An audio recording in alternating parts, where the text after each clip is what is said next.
Hi అండి. నమస్తే. నేను మీ తేజస్విని. ఈరోజొచ్చి మిరియాల రసం ఎలా ప్రిపేర్ చేయాలో చూద్దాము. ఇదైతే మేము నాన్ వెజ్ చేసినప్పుడు ఎక్కువగా మా ఇంట్లో చేసుకుంటామండి.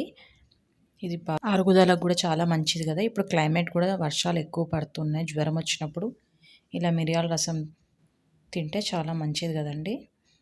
ముందుగా అయితే సబ్స్క్రైబ్ చేసుకోండి. ఇంకా లేట్ చేయకోకుండా ప్రాసెస్ స్టార్ట్ చేసేద్దాము.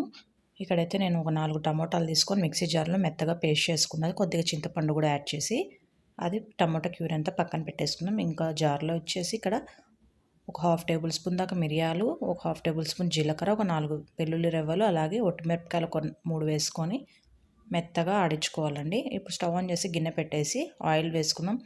ఆయిల్ బాగా వేడెక్కిన తర్వాత ఆవాలు, జీలకర్ర, అదే కొద్ది కరివేపాకు కూడా వేసేద్దాము. ఇందాక మనం మిక్సీ పట్టుకున్న మిరియాల పొడిదంతా ఇందులోకి వేసి లైట్గా మంచి అరోమా వచ్చే వరకు వేపుకుందాము.